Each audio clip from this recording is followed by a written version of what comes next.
مال زیور پر بھی زکات ہے کہ آپ نے سارا سال چوڑیاں پہنی تو آپ یہ کہ چونکہ یہ میں پہنتی رہی اس لیے اس پہ زکات نہیں، اس پر بھی زکات ہے، اور اس کی دلیل یہ حدیث ہے. عمر ابن شعیب اپنے باپ سے، وہ اپنے دادا سے روایت کرتے کہ ایک عورت نبی اکرم صلی اللہ علیہ وسلم کے پاس آئی، اس کے ساتھ اس کی بیٹی بھی تھی جس کے ہاتھ میں سونے کے 2 موٹے کنگن تھے. آپ نے اس سے فرمایا کیا تم اس کی زکات ادا کرتی ہو؟ اس نے کہا نہیں. آپ نے فرمایا کیا تجھے یہ پسند ہے کہ اللہ تجھے ان کے بدلے میں قیامت کے دن 2 کنگن آگ سے پہنائے؟ اس نے یہ سن کر دونوں کنگن اتار کر آپ کی خدمت میں پیش کر دیے کہ یہ اللہ اور اس کے رسول کے لیے ہیں صلی اللہ علیہ وسلم. ام سلمہ کہتی ہے میں سونے کا اوزا ایک زیور پہنا کرتی تھی. میں نے پوچھا یا رسول اللہ کیا یہ بھی کنز کی تعریف میں آتا ہے؟ یعنی سونے کا زیور جو پہنتی تھی اس کے بارے میں انہوں نے پوچھا. آپ نے فرمایا جو مال اتنی مقدار کو پہنچ جائے جس پر زکات دینا لازم ہو جاتا ہے پھر اس کی زکات دی جائے تو وہ کنز نہیں ہوگا. تو اس میں حضرت اسماء والی حدیث بھی رکھیے سامنے اور حضرت ام سلمہ والی کہ پہنا ہوا زیور ہے اگر نصاب کی حد کو پہنچ گیا 7.5 تولے سونا یا 52.5 تولے چاندی تو زکات ہوگی. اگر اس سے کم ہے پہنے یا نہ پہنے تو پھر زکات نہیں ہے. زکات کے لیے ملکیت ہونا ضروری ہے. ٹھیک ہے، ملکیت ضروری ہے، اور ملکیت میں اگر وقتی طور پر آپ ڈس اون کر دیے جائیں تو آپ کی زکات بھی ختم ہو جائے گی. لیکن اگر آپ کو دوبارہ مالک بنا دیا جائے تو دوبارہ زکات شروع ہو جائے گی، اور اس دن سے ہوگی جس دن آپ کو دوبارہ مالک بنایا گیا. ٹھیک ہے. کبھی ایسے ہوتے ہیں نا سسرال والے ناراض ہو کر زیور لے لیتے ہیں اور پھر کچھ عرصے کے بعد واپس دے دیتے ہیں، تو جتنا عرصہ ان کے پاس رہا زکات آپ پہ نہیں. جس دن سے آپ کو دوبارہ مل گیا آپ پہ زکات پڑ گئی. زکات ہجری کیلنڈر کے اعتبار سے دی جائے گی. اہم نقطہ یہ یاد رکھنے کا ہے.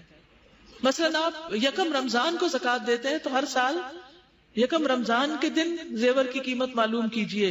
یہ نہیں 1 ہفتے بعد دے رہے اور قیمت کم ہوگی، نہیں، آپ کو 1 رمضان ہی کی قیمت کے مطابق زکات دینی ہوگی. لیکن یہ نہیں کہ زکات کا مہینہ کوئی الگ مقرر ہے. جس دن سے آپ کسی مال کے مالک بنے ہیں وہ نصاب کی حد کو پہنچا ہوا ہے، 1 سال اس میں گزر گیا ہے، تو اس تاریخ کو آپ کو زکات دینی ہوگی جب 1 سال پورا ہو جائے. خواہ یہ مال شادی کے لیے جمع کیا گیا ہو یا گھر کی تعمیر کے لیے رکھا گیا ہو یا کسی اور غرض سے. مثلا آپ پیسے جمع کر رہے ہیں بینک میں رکھے ہوئے کہ مثلا 1 کروڑ جمع ہو جائے تو پھر آپ مکان بنائیں گے، تو ہر سال اس کروڑ پر زکات آئے گی جب تک آپ اس کا مکان بنا نہیں لیتے. زکات سونا یا سونے کی قیمت دونوں صورتوں میں ادا کرنا جائز ہے، چاہے گولڈ میں سے گولڈ نکال دیں یا اس کی قیمت دے دیں. سونے کی قیمت کا اندازہ موجودہ بھاؤ کے مطابق لگا کر زکات دینی چاہیے. نہیں مثلا 1 سال پہلے آپ نے 40,000 تولہ کے حساب سے زیور خریدا، جب سال گزرا تو وہ 60,000 کا ہو گیا. اب زکات کس حساب سے دینی ہوگی؟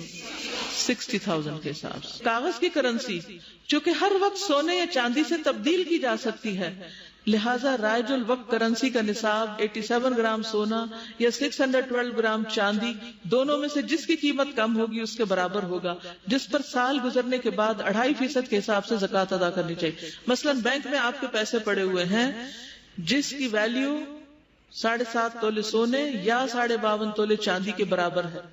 اب آپ اس کو کس کے اگینسٹ لیں گے؟ چاندی آج کل سستی ہے تو چاندی کے اگینسٹ جس کی قیمت کم ہوگی. نصاب سے کم سونا اور نصاب سے کم چاندی کو ملا کر زکات ادا کرنا، یعنی 2 چیزوں کو ملا کر زکات ادا کرنا سنت سے ثابت نہیں. یعنی مثلا آپ کے پاس 7.5 تولے کی بجائے صرف 7 تولے زیور ہے، کیا زکات ہے؟ نہیں. اچھا اب آدھا تولہ کم ہے، زکات نہیں.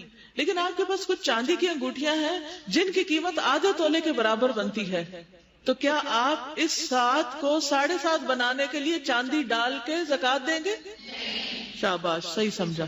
نہیں، کیونکہ الگ الگ نصاب ہے ہر ایک کا. دیکھیے 3 سچویشنز ہیں. آپ کے پاس سونا ہے اور روپیہ ہے، چاندی کوئی نہیں، جو اکثر عام طور پہ نہیں ہوتی. آپ کے پاس سونا نہیں ہے، صرف چاندی ہے اور روپیہ پیسہ.